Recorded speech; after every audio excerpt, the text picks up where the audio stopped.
Okay, the question was, could if systemically and from a sort of top-down perspective, the system is hard to change, could there be the possibility of change from a ground-up perspective, or can civil society, for example, play a role in this change? And yes, of course. In fact, I would even, I wouldn't even, I would not discount the possibility of progressive elements within the system, continuing to have the idealism to try to change things, even within the civil service. And, there are obviously people who are much more progressive, who are thoughtful about things, who wish they had the opportunity and the voice and the capacity and the solidarity to make a change in the system from within it, right? I'm sure there are plenty of people and they struggle every day, intellectually, politically, when they think about their career and the prospect, and they have to balance this idea of, for me to have enough of a voice to make a change from within the system, I need to progress within that system. So it's like, how much do you buy into the system in order to gain capital to make a change?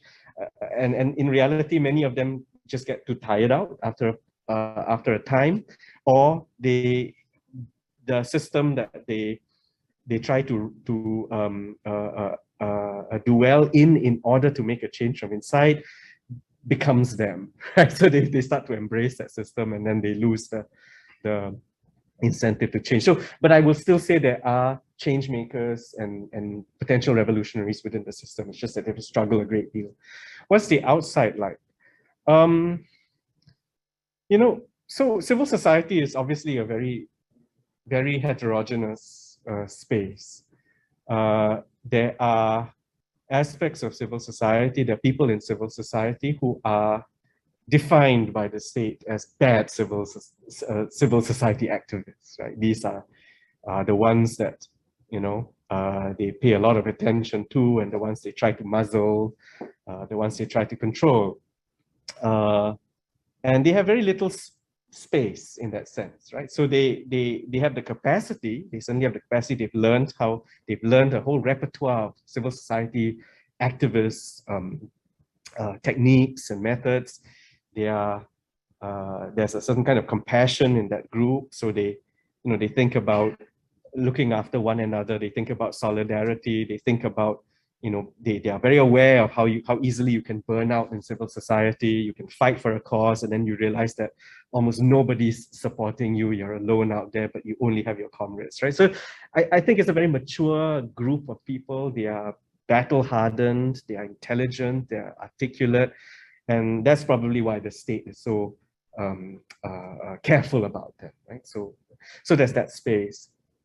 And then you have another sort of space, I guess, of change makers within civil society, young people mostly, a lot of university students who want to make change, but they don't want to get involved in all the political mess that sometimes entails, right? So they do this in the most apolitical way possible, and in that sense, right, you might think of them as very, very pragmatic. They will work with people from the establishment. They will work with people who are outside the establishment, just to pursue a cause, make a change that they feel strongly for, and they will very pragmatically avoid what in Singapore are called the OB markers, right? The out of bound markers, and they become very skilled at doing this. They have very high EQ and so on and so forth. And many of this also do this. Many of them also do this to make a change, but also to advance their careers, right? I mean, they want to succeed in life and so on and so forth. And having the experience of activism is also something that looks nice on a CV.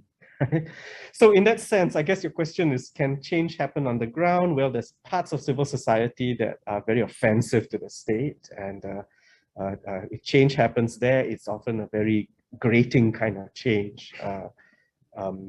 The wins are very small, and the losses are very very spectacular, right? And then you have groups that take civil society activism as part of their career development. They can do well in life, in their careers, in civil society, and so on and so forth. And they might also be motivated by the same meritocratic principles of success, competitiveness. So sometimes we think of civil society as in a very romanticized way, right? It's people who are selfless and they're in that space just to do good.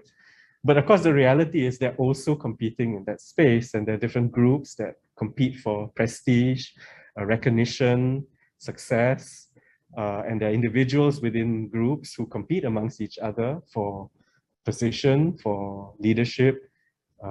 So I think it's probably useful not to over-romanticize civil society and recognize that it's as susceptible as anything else to some of the most egregious aspects of meritocracy.